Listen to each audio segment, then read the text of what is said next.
Raise their NBA record 18th banner before welcoming in a team that's looking to dethrone them in the East, Jalen Brunson and the New York Knicks. And then the nightcap, the face of the league versus the man who might have next, right? Well, we see a potential passing of the torch with Anthony Edwards and the Wolves heading into Los Angeles to square off against LeBron James and the Los Angeles Lakers. But those two games, they're just the start of what promises to be an unbelievable season. I mean, just look at the slate of opening week just on ESPN alone. For the second straight year, Giannis, Joel Embiid, they will square off in the opener. Remember, Damian Lillard, he stole the show in the last opener with 39 points in his debut for the Milwaukee Bucks. So the question is, will Paul George just be able to, return the favor in his first game with Philadelphia?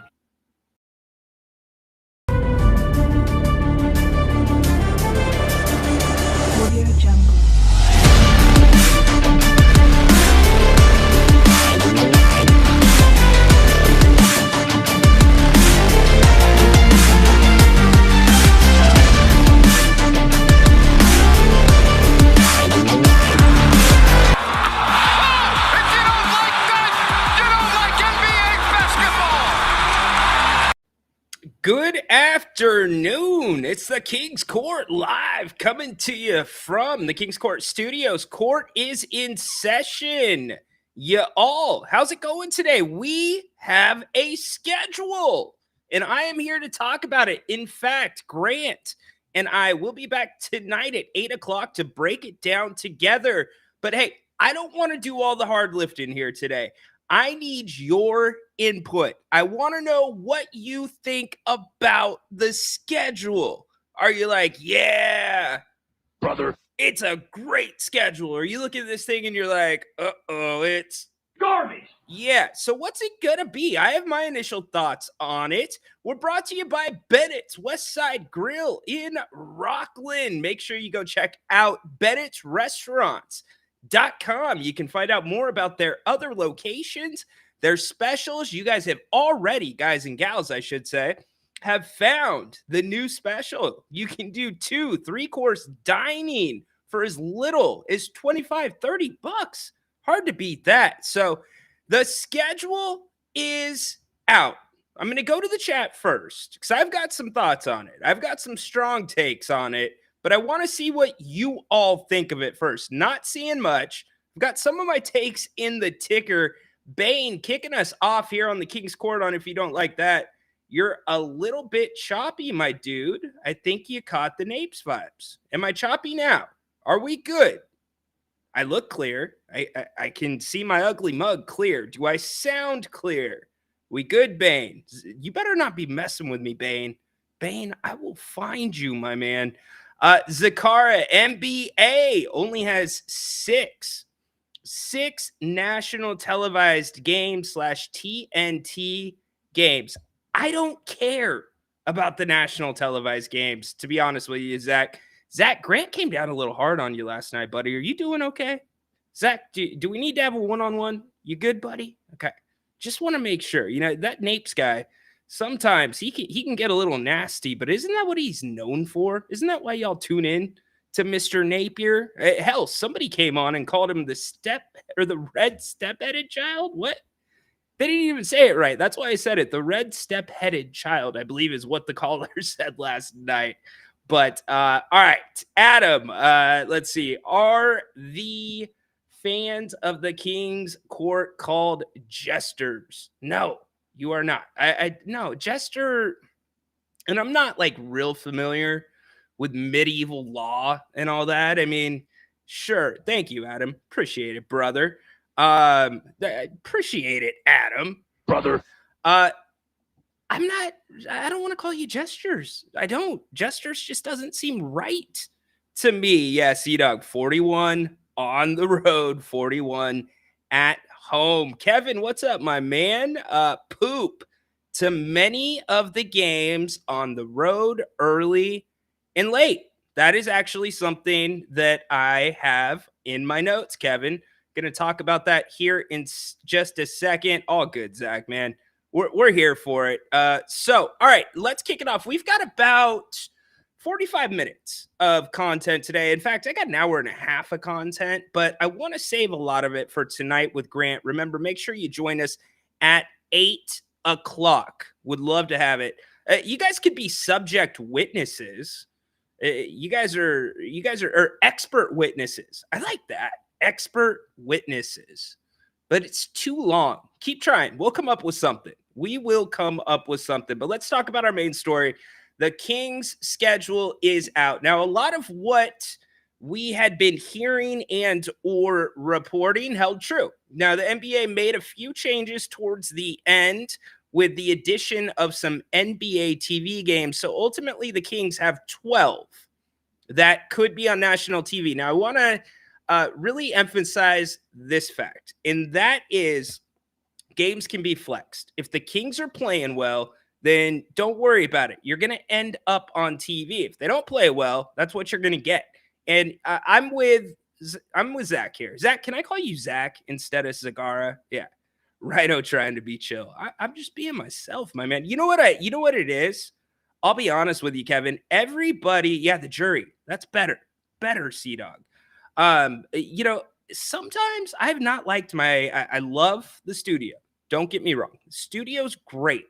But navigating this microphone that's always right here in my face, I spent some time today trying to get things readjusted, and this feels better. So if I feel a little bit more chill, that's why I don't feel like I'm staring at a microphone and I'm actually looking at your comments. But getting back to what I was talking about with the schedule, here's what sticks out to me.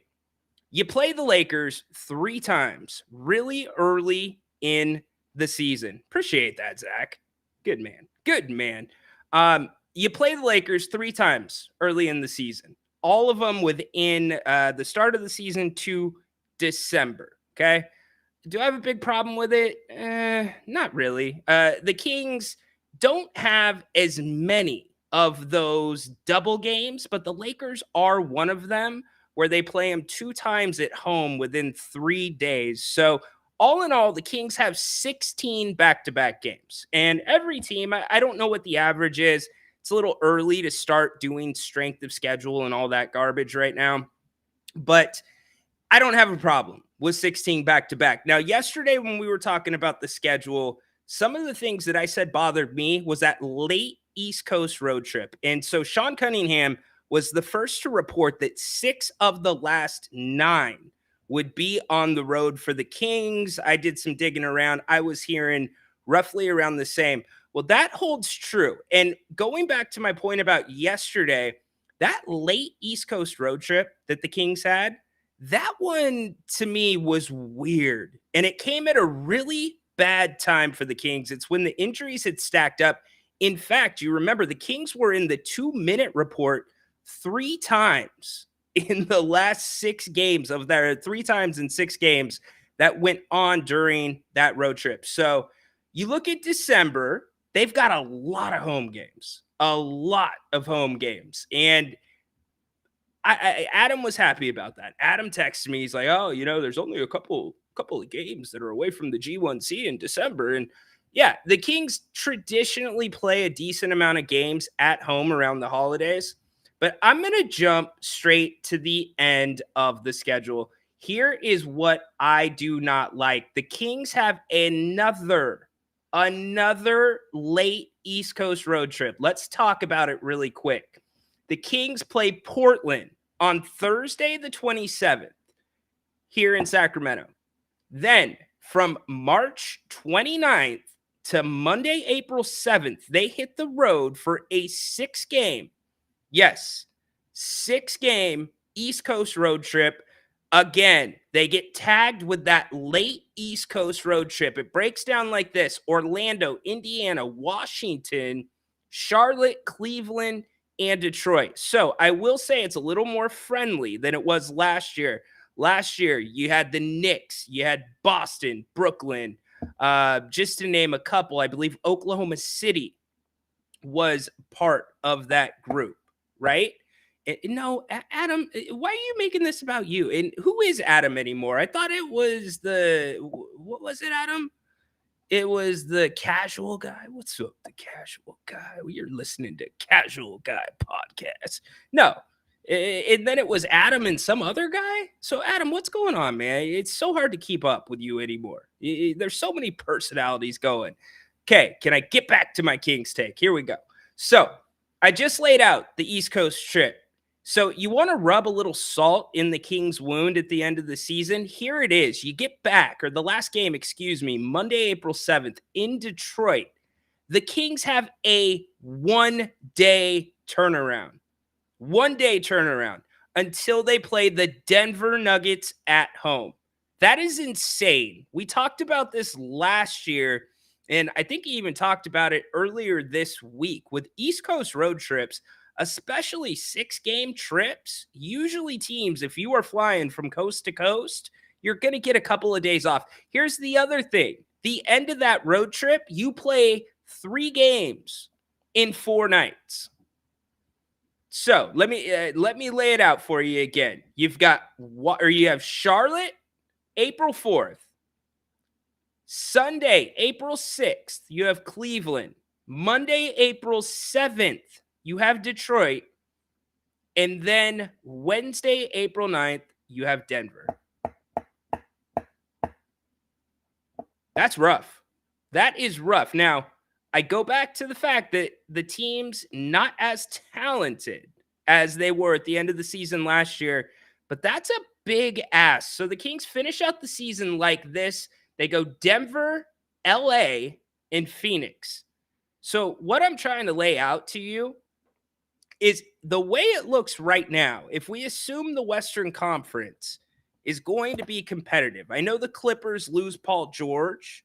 I get that they're supposed to be down, but guess what?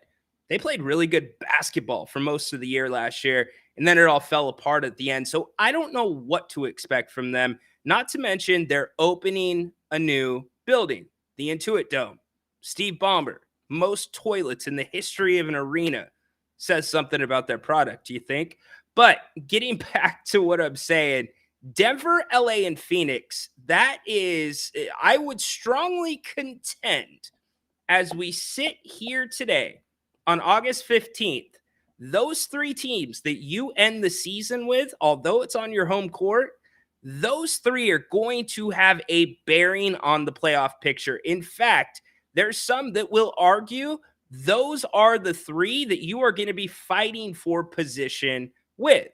I'm not sure Phoenix is going to be there. Some people are higher on Phoenix than I am. I just don't see why you can put a lot of equity into them bouncing back this year. I get they make a couple of moves. You bring back Grayson Allen. But at the end of the day, they've never been able to figure it out with Durant, Booker, Beal.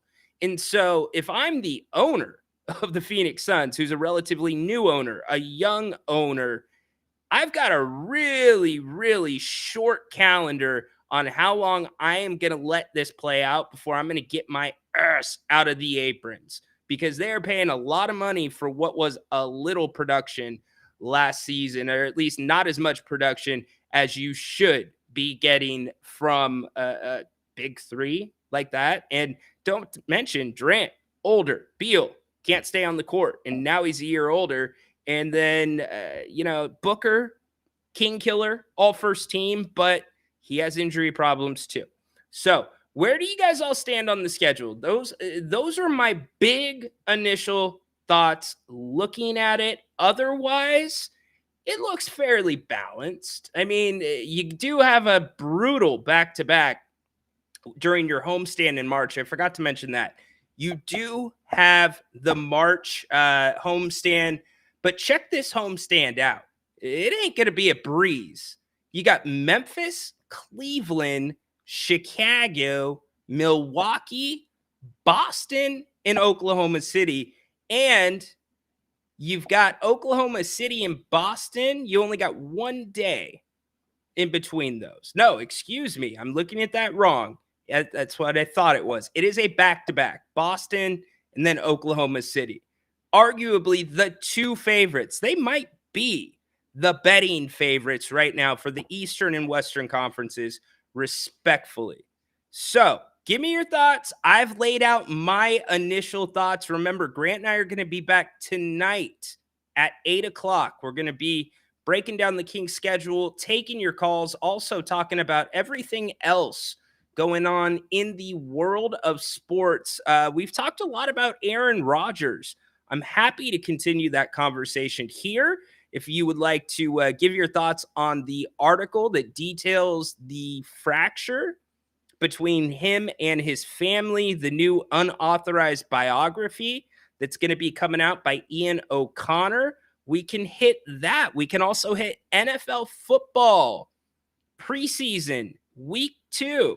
I'm all caught up on Hard Knocks. Has anybody been watching Hard Knocks? I'm willing to talk about it. If you have, the New England Patriots, a unique approach by Gerard Mayo, first-year head coach, on how he's managing this team. And he's, I guess, ruling with an iron fist, saying, this is my program now. Give me back my program. So, yeah, give me back my program. So that is interesting. Matthew Judon traded to the Atlanta Falcons. No guarantees he is going to show up, though. So we can talk about that as well. Obviously, the Kings, top of the mountain here in Sacramento, want to hit that. The NFL, by the way, is bringing back the Nickelodeon game this year. Did you check out the Toy Story game last year? I actually thought it was pretty cute. I thought it was fun to watch. And then certainly we can take your calls as well. Get involved in the chat. Get involved however you want. But again, the Kings schedule out and there for everybody to review. As C-Dog said, 41 at home, 41 away, your national TV games. And by the way, none of the NBA Cup games are currently national television games. So that likely will not change. Well, if you want to be on national TV during the NBA Cup, make it to Vegas. That is one way to get in there. But, does anybody have a problem with the Lakers? Anybody have a problem with the Kings playing the Lakers 3 times early in the, 4 times before the end of December? My apologies. You've got 4 times. The Kings and the Lakers series, similar to the Warriors last year. But remember, the Kings played the Warriors later in the season for the 3rd meeting. But the Kings wrap up their season series with the Lakers on Saturday, December 28th in LA. Then you have them Thursday, December 19th. Then you have them Saturday, December 21st, both in Sacramento. How important is it for this team to get off to a good start? How important is that? So you open up with Minnesota October 24th at home. From there, you're at Los Angeles 2 days later, the 26th. Then you're back at home on the 28th against Portland, and then you hit the road for 4 games. And this is a rather bizarre road trip. Utah, okay, I could deal with that. That's not a bad back-to-back, by the way. You're at home against Portland, then you're at Utah the next day. That to me is not terrible. I have seen worse back-to-backs, but how about this road trip? Atlanta, Toronto, Miami. So yeah, you're at Utah, Atlanta, Toronto, Miami, and remember this, you only see the Eastern Conference teams twice in a season. You see Toronto November 2nd, and then you see them again Wednesday, November 6th. Really interesting how close some of these games are together with other teams. Adam hopping in. We played GSW 3 times in the first week last season. Exactly. Exactly right. Zach hopping back in. Think that favors Sacramento because it usually takes a while for the Lakers to figure it out. They played the Kings pretty damn good early last year, didn't they? It was the Warriors were the second game of the season last year. Let's go back and look how the Kings opened up last year. The Kings have opened up on the road the last couple of years. You got Utah last year where they opened up. Yes, so the third game was the Lakers last year. So you had Utah, Golden State, Los Angeles. So if you look at how this schedule breaks down, it's similar, but actually kind of opposite if those two things can be true at the same time, because you started on the road last year, then you came home for 2 and then went out on the road for 3. But one of the 3 was Houston, one of the 3 was Golden State. But remember how detrimental those 2 Houston games were to the Kings. I think that was the first time we had that, oh crap moment. Like, was that an aberration? Houston just blew, and I know Fox was not playing, but Houston blew out the Kings by how much? 2 games in a row? What? And remember, Houston beat the Kings all 4 meetings last year. All 4 meetings. So, interesting stuff. We are getting closer. 68? Is that what the ticker says? 68 days away from the start of the NBA season, which begins with the Minnesota Timberwolves at home.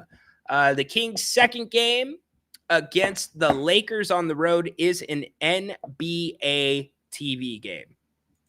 That's what I was saying, Adam. Why would we go to Atlanta, Toronto, Miami? So the Kings traditionally go to Miami usually within the first month of the season. The Kings will, you remember when the Kings started off 0-4, and then there was the huge Fox dunk in Miami, which turned things around, and then the season went really good. But yeah, and then the confusing part is that Toronto is in town 4 days later. November 2nd, you're in Toronto. Then Toronto's here November 6th. So I'm not going to run it down game for game, and I've studied it pretty damn hard since it came out. But the back-to-backs, you got Oklahoma City. So that is one thing that stuck out to me. 2 of your 16 back-to-backs include Oklahoma City. Not necessarily thrilled about that. So you have the Celtics and then Oklahoma City, or you have the Celtics and Oklahoma City as a back-to-back. And then you also have Brooklyn and Oklahoma City as a back-to-back. Those are home games. November 24th is when Jordy Fernandez returns to the G1C for the first time as an NBA head coach. Looking forward to giving him the ovation that he deserves. And he's got a heck of a job in front of him. If you want to be frank about it, Jordy, he knew. And I was assuming. Now we know that he knew that the Nets were going to be looking to blow that up. And who knows? The Nets still very well could be sellers once the trade deadline rolls around. Hell, could be before that. I highly doubt it, though, because you're at the time right now in the season where you're either going to overpay, or if you're a team looking to make a fire sale, you're not going to get fair value back for a player that you're looking to move. Let's see. I'm trying to think. I don't have, other than the three games against the Lakers before December 28th. Other than that, not a lot that bothers me. The East Coast early, the East Coast late, and I'm talking more about the start of the season. So the trip to New York, this is a tough road trip, by the way. So the Kings go, check this out. They go January 23rd, you're at Denver. January 25th, you're at New York. January 27th, you're at Brooklyn. January 29th, Philadelphia. And then February 1st, you're at Oklahoma City. And then February 3rd, you're at Minnesota. That is a difficult trip. That is a 6-game trip. The Kings have a couple of those, but I go back to the trip at the end of the season to the East Coast. 6 games, end of the season.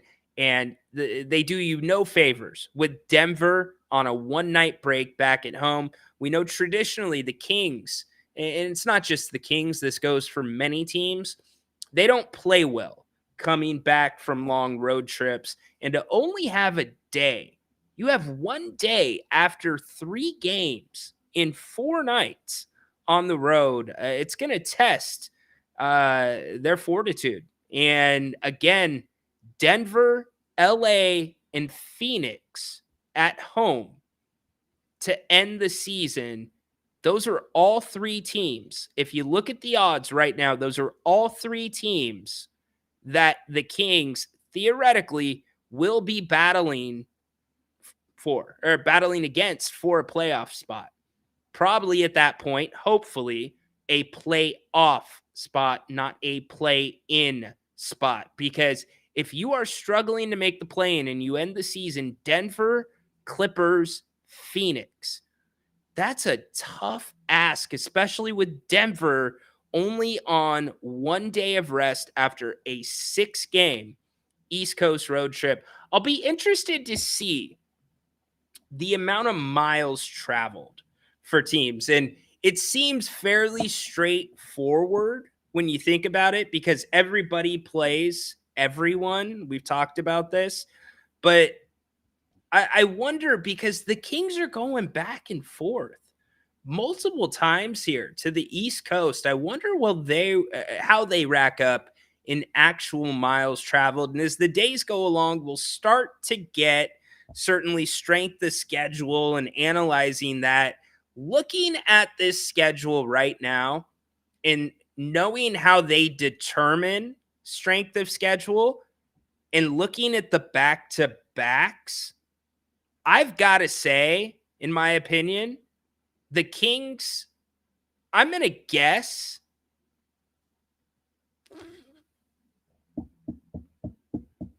they're going to be a top 10 strength of schedule team. I almost want to say they're going to be in the top 5.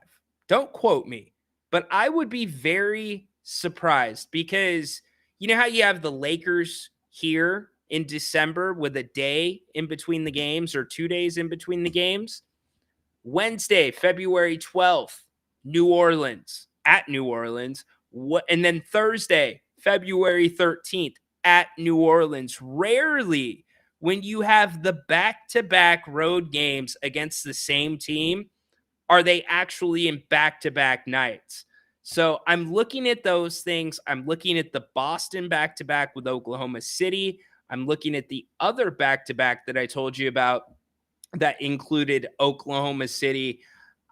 I would venture to guess the Kings' schedule will be at minimum top 10 in the league. I want to say top 5. I think this schedule, especially with the Western Conference being what it is, man, it's going to be a trek. But you know what? The Kings are going to be up to it. This is a team that Jerry Reynolds, who comes on with us every single Tuesday for Jerry Reynolds Tuesdays, said the same thing. This is a team that seems like they're going to be playing with a chip on their shoulder. this year, and as they should. And I think a renewed spark with DeMar DeRozan being brought in here into this locker room. De'Aaron Fox, very excited to play with DeMar DeRozan. But with that, and Jerry agreed with me, I feel like there's going to be a different level of accountability this year with the Kings. De'Aaron Fox not talking to the media for 16 days. I don't think DeMar DeRozan lets that go on. Going into New Orleans, being 0-5 on the season with one chance to make the playoffs, I don't think the Kings lose that game with DeMar DeRozan in the locker room. Could be wrong.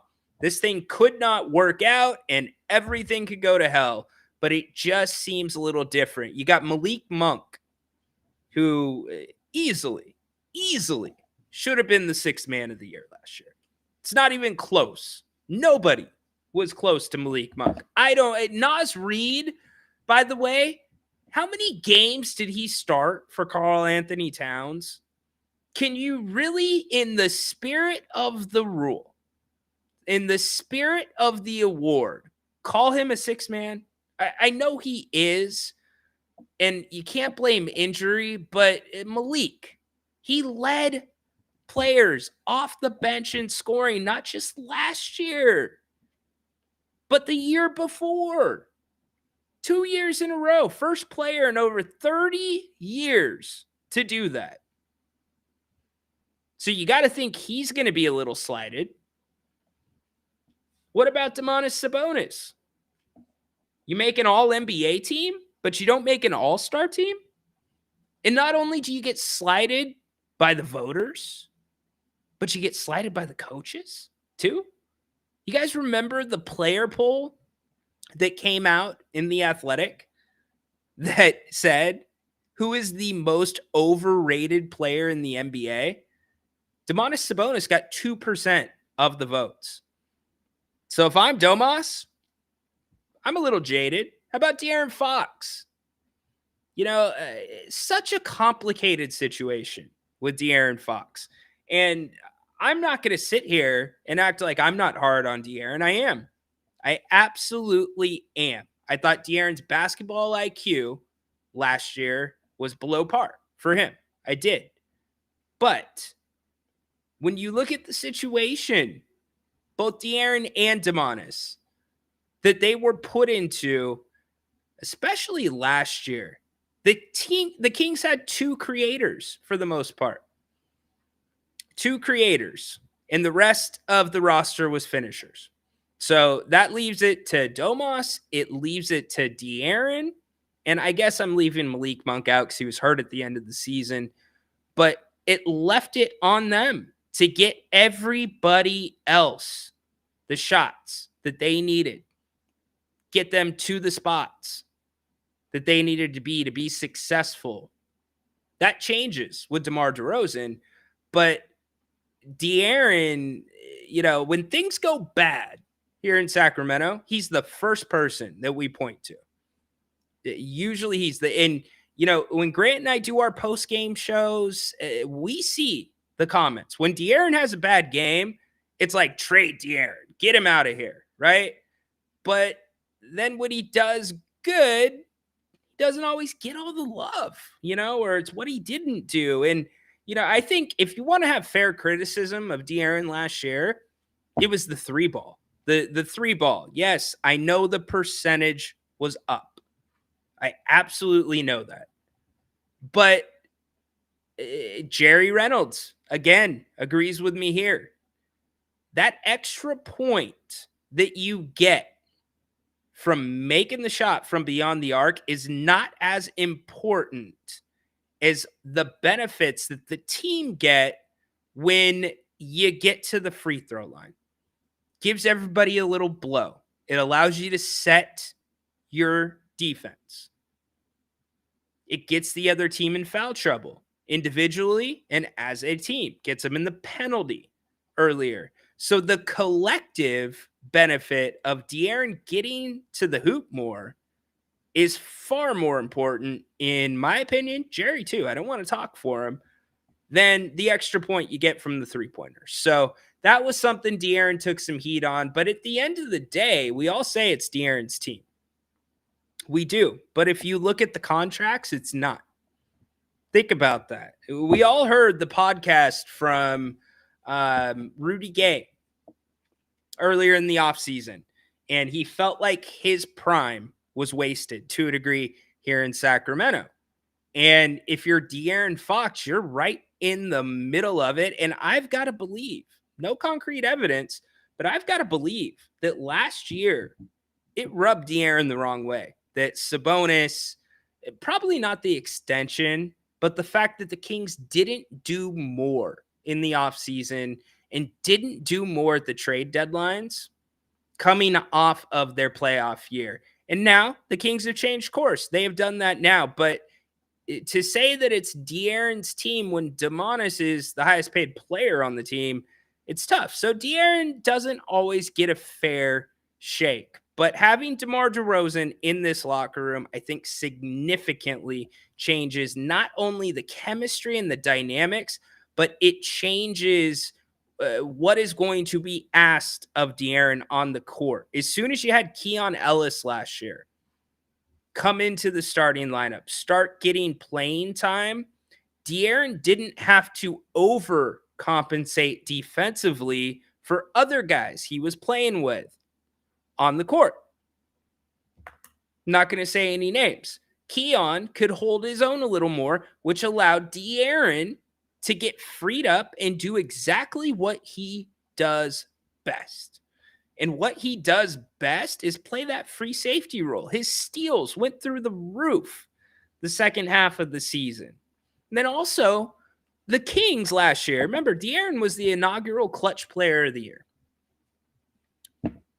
How many close games, really, were the Kings in last year? Not that many. And so shot selection, at some point, your hand is forced if you need to make up a bunch of points in a little amount of time. So it put De'Aaron back in his sweet spot, man. And I feel like with DeMar here, that does that. So a lot to talk about. Kings schedule is out. Give me your reactions. I want to hear what you think about it. You can call the show as well. Let's see. Yeah, miles traveled. Gonna be harsh on the teams on each coast. Absolutely. Adam, God gives his toughest battles to his strongest soldiers. Absolutely. DeMar will hold this team more accountable for sure. Sean is in the same boat with me. Appreciate it. Let's see, Johnny. Appreciate it, brother. There we go. Sound drop did not work. John, what's up, my man? Fox has got to shoot free throws better as well. Yes, the Kings as a team need to shoot free throws better this year. And it's not just the percentage. They need to get to the line more. Remember, the Kings' attempts last year were down 16+% year over year from 22-23. That is a massive, massive drop. Like that is falling off of a cliff. Made free throws down 21+% year over year from 22-23. So again, we had this conversation earlier in the week. There is a strong confidence in this building that the correctables can be corrected rather easily with simple things like free throws, simple things, picking up defensively a little bit earlier. So a lot to talk about, a lot of good stuff going on. Alex, we'll get to your comment in a second. Like I said, you are more than welcome to call the show. We would absolutely love to have you on here. Trying to get to my call screen. Where'd my call screen go? All right, we're going to go to the Grant and Ryan call screen. Why the heck not? Since we're going to be doing our show later tonight anyways. All right, here we go. To the phones. We go to Uh-oh.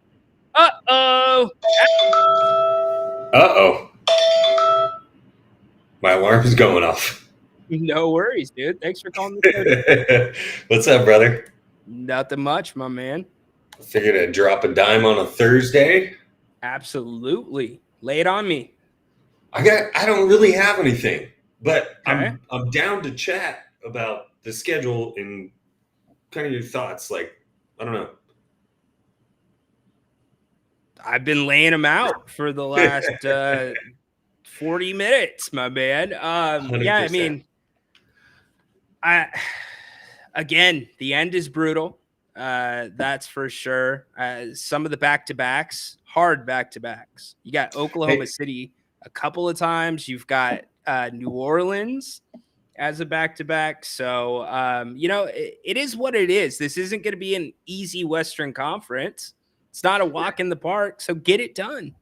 so my question with the scheduling and stuff is like, are they consistent across the board with every team on how many 5 game, 4 game, 3 game road trips, things like that, homestands, things of that nature? Are they pretty consistent overall? Because I know like last year, what we had a six or I think we had a 7 game road trip at one point. Yes, you had a 7-game road trip, which is completely out of the norm, and the Kings ended up going 5 of 7 on that road trip. Yeah, hey, we love that. So No doubt. hopefully that happens. I do have that New Orleans back-to-back circled because if you haven't been to New Orleans at the Smoothie King Center, that is a great place to go see a cheap basketball game for really close. So you And just threw their fan base under the bus. oh, you know what? Like, okay, I went to the play-in game last year in New Orleans, and I sat like row 8 for less than $200. I was right up there. Had a moment with Monty McNair and JaVale McGee and our old friend Carmichael Dave, but you know, New Orleans isn't my favorite city, but it's a great place to go see a basketball game because you can sit so close for so cheap. And all respect to everyone in New Orleans, all the people there were awesome. They were super friendly. They didn't give me too hard of a time after we got stomped out for the 6th time in a row. That's last season, but I got that one circled, man. Come on, back-to-back nights. Yeah, it's going to be difficult, but you know what? You got to hit stuff head on. And the Kings 0-6 last year. If the Kings can go 2-0 in those 2 games for this fan base, it will mean everything. Well, and we play them February 8th in Sacramento prior to that too. So, I mean, they're playing this team 3 times in a matter of 5 days, 6 days, whatever. So that'll be interesting. And I don't know. I don't know if New Orleans got better or not. Do you think there's still a chance that Brandon Ingram stays on that team? Yeah, I certainly think there is. I mean, probably by the trade deadline, he's gone. But look, nobody knows how New Orleans is going to play this year because last year was in your face. It was physical. And Brandon Ingram was kind of the guy out there. And it's tough to play when you have multiple ball stoppers. Zion, Brandon Ingram are both that way. Now, Zion can distribute a lot better than Brandon Ingram can, but now that you bring in DeJounte Murray, I feel like it's going to have to be a little bit more fast-paced. And so Brandon Ingram, he can get up and down the court just fine. So maybe he has a little bit of a resurgence, but at the end of the day, $36 million contract, 1 year left. He'll be a rental for somebody if he's traded. Yeah. I gotta shout out really quick. What's up, James? Happy to have you here. Hopefully you can make that game too. Let's see. Paz, what's up, dude? The Kings are going to be a top 3 seed. Book it and go back to my advertisements for my free food. Oh, thanks, Paz. Appreciate it, dude. And Paz, this is all you got, dude? Come on, man. Do you not know that I've been in the jungle for like 25 years? My man, and if you hate the show so much and I should go work for the Kings, then why are you watching, my man? Ain't the show for you. Happy doing what I'm doing. So, all right, back to the question. I'm an LA Lakers fan. Get the hell out of here, Paz. Lakers fan, huh? That's a burner account if I've ever seen one. Paz Perez. Paz Perez. I like the smiley heart emoji face. Yeah. I mean, I just look at everything about that profile and I'm just like, that don't make no sense. It just doesn't make any sense. Anyways, so about New Orleans. Yeah, I'm curious to see how that team looks, man. I think I don't know. I don't know if they're gonna be the monkey on our back this year, like they were last year. I think it'll be completely different. I do. There were so many things at play there. Matchups were not good. Zion, he can't stay on the court, right? And the Kings at the end of the year, obviously they play against the Pelicans with and without him. That was the big confusing thing for me. And had the Kings made it past that series, they would have shown up much better than New Orleans did in that first round series against Oklahoma City. And going into that New Orleans game, there was a really, really quiet confidence within the group that they had found something. Because even though they had played poorly towards the end of the season, record-wise, they were in the 2-minute report 3 times in 6 games. They were playing decent damn basketball. Yeah. You talked about OKC and we matched up pretty well with them last year. I think there were a couple of games where maybe Shea wasn't playing. But even in the times we did, it was still competitive games. You talked about last season. We didn't have a ton of those close games like, the season prior where Fox won the clutch player of the year. And I think that was kind of the difference in the seasons last year. We didn't have those close games. It felt a lot like we were either getting blown out or blowing them out. Obviously that's not every game, but that's exactly what it was, Adam, up until the All-Star break. And then the All-Star break hits, you're ravaged by injuries. Yet throughout that entire period, up until the All-Star break, the Kings' net rating fluctuated between 0.3 and 0.6, whether they won by 20 or lost by 20. And then you get past the All-Star break and it becomes a defensive type of game with defense turning into offense. It's a race to 100 basically. And the Kings net rating jumps. It almost triples at 1.6. It was so bizarre to see that shift in the team. I mean, a season ago, we went from this run and gun high offense thing. And then, Kevin Huerter gets injured and we start to lock it down on defense. It was really weird, man. Last season was bizarre. Definitely. Well, they've got a lot to prove this year. It'll be interesting to see the style. I don't think one thing's for sure. They've got to go back to more structure on offense. You have to with a guy like DeMar DeRozan because it's a waste of his talent if you don't. So that'll be on Coach Brown. He openly said at the end of last season that he was not calling a ton of plays, especially compared to the year before. So how that plays out, the amount of threes he wants the team taking, the rotation, that was one thing that was never consistent last year. So all around, I mean, this is the most stability this team's had in a long time. But they've got to come out and do it. And I think all of us, the thing we can't answer is what's the style going to be? What do they hang their hat on? Because I don't think it's going to be threes anymore. I think the number's between 35 and 40, Adam. It's not going to be 50. Yeah. So kind of my thought on your statement, like if you've ever led a team business-wise or whatever, I think the first season with Coach Brown was a lot of him implementing what he wanted to see out of the group. And then I think last season, he let them run with it a little bit and make their own mistakes. And maybe that's something that we just have to do.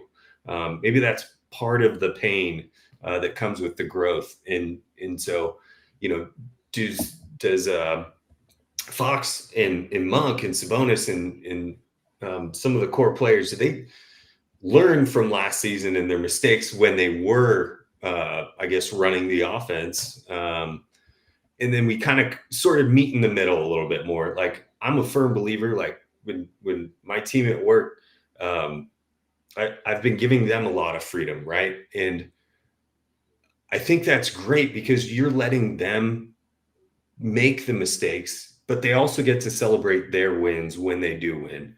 And I think that empowers them. But then we bring it all back together, and they can make those calls in the moment when maybe I can't be there to do that. Sure. Makes sense. Makes complete sense. The swings from last year, again, I'll just go back to that.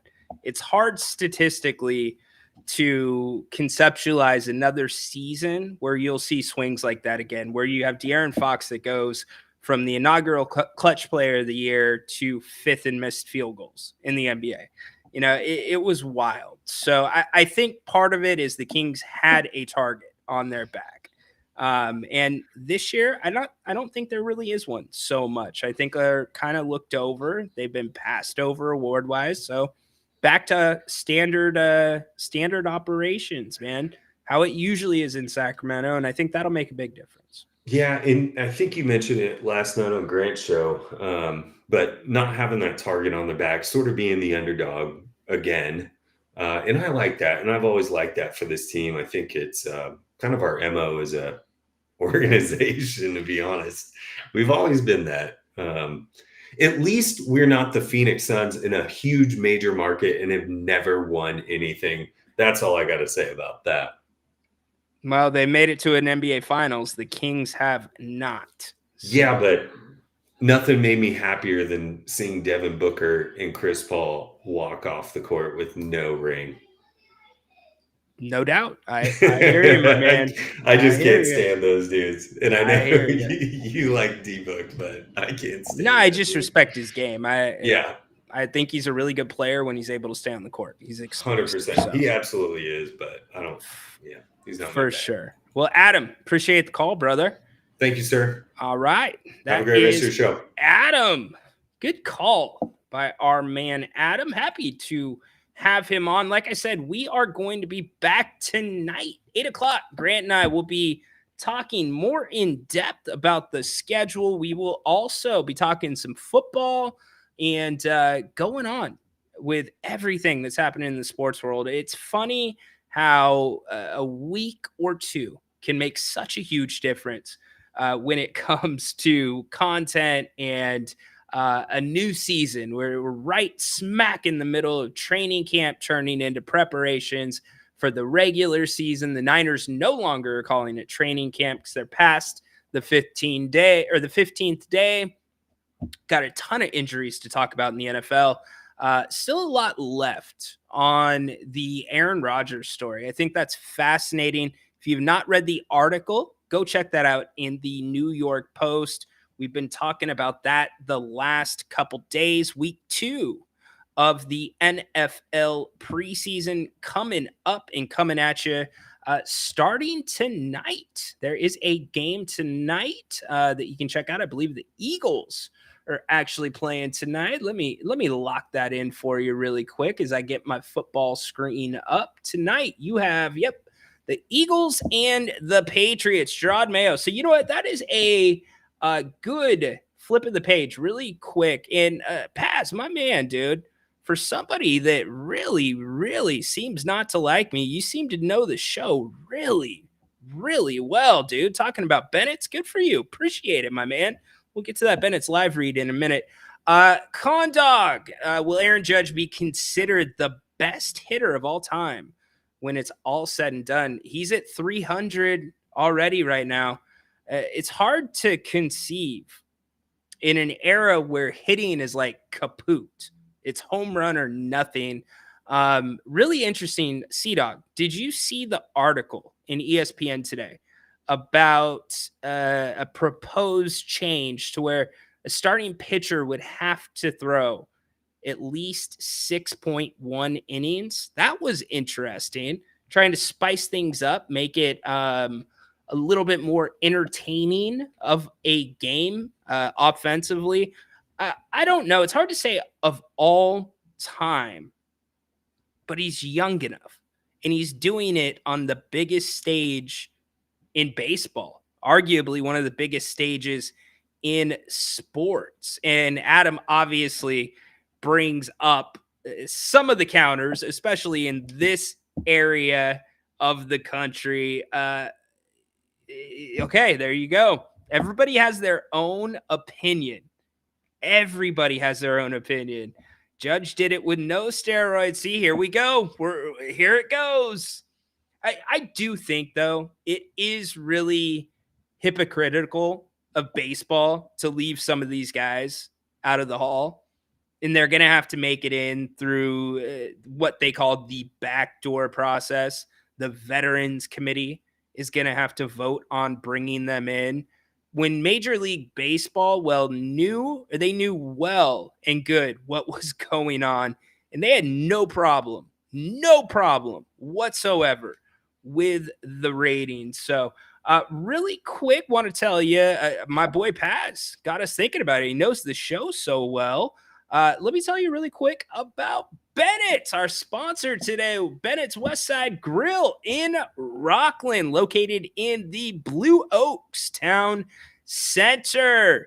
Make sure you go to bennettsrestaurants.com. You can learn more about all three of their locations. I was just at Howe and Fair Oaks not too long ago. In fact, the NBA guru and I were there. I had to pay off my debt to him about Malik Monk's annual salary. Had a wonderful dinner, got the steak frites, which if you've never had a hanger steak, you are missing out. So let me give you a little steak education right now.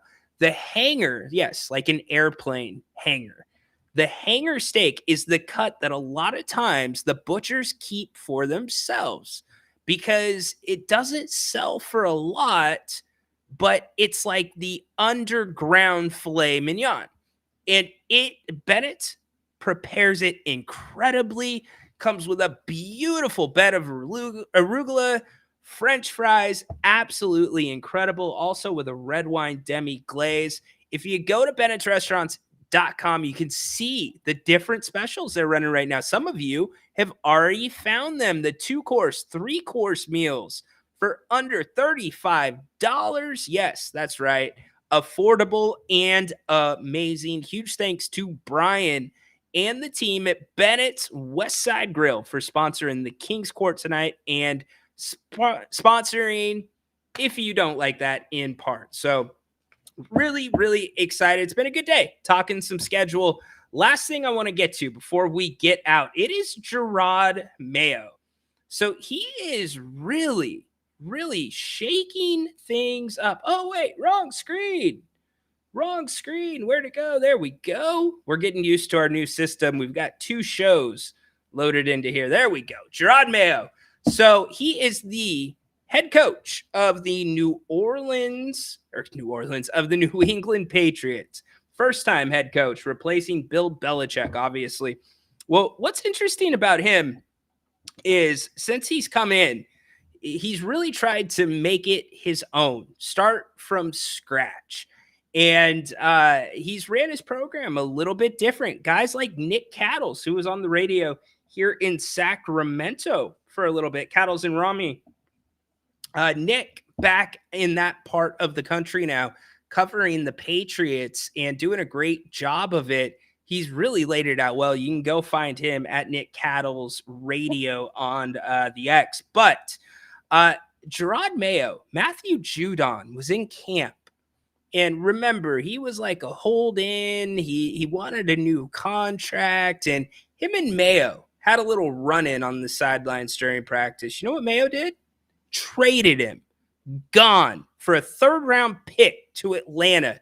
Out there. And we've talked about camp fights. Like literal fights. My man DK Metcalf swinging a helmet at a teammate. Yeah. Well, here's Jerod Mayo's answer to fights in camp. He told his players that if you are a starter and you get in a fight during practice, you will play the entire preseason game. That next game, you will play the full game. If you are a special teams guy, a backup, and you get in a fight, you will not play at all. I love him taking a stance.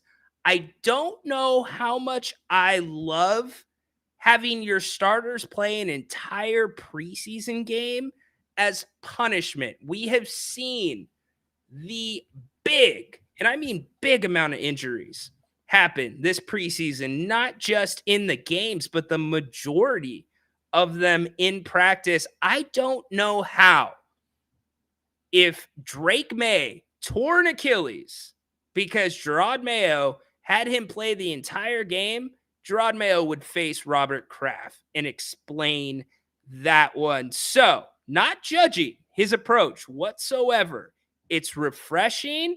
I like a coach that's willing to stand up to his players, but he is walking a very fine line. New England definitely in a rebuild right now. So very interesting stuff with Gerard Mayo. Hey, don't forget, Grant and I are going to be back at 8 o'clock tonight, further breaking down the Kings schedule. Hopefully you can join us. We'll be taking phone calls and also talking about other things going on, topical NFL. 49ers, will Brandon Ayuk and the Niners reach an agreement? Clearly, the 49ers want to keep him. They have not signed off unless it's happened since this show has started. And I have not seen it in the chat. They are yet to sign off with any trade to the Steelers. But get Grant's first reactions to the schedule live tonight, 8 o'clock. We would love to have you right here on If You Don't Like That. All right, we're going to wrap this one up. It has been a really, really fun day. Appreciate all of you. Hey, Paz, man. Look, I am all for fun banter, dude. But when you start to cross the line, you know what happens? You get blocked, my man. And I have given you a lot more. The regulars here can back me up here. You've gotten a lot of rope today, a lot of rope, but you're crossing the line. So you are blocked, my man. You are done. Get a new handle if you would like to correspond with us, but don't worry, we will find that out too, because people like that usually still cannot hold back. So, all right, join us tonight, 8 o'clock. Looking forward to having you here, Grant and Rhino. Thank you all for being here today. Huge thanks to Adam for calling in.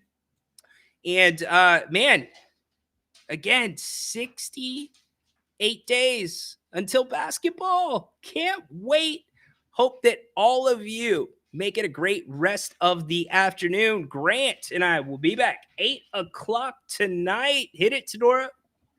Holy moly, Jimbaboli. Go Kings. Light the damn beam. Court is dismissed.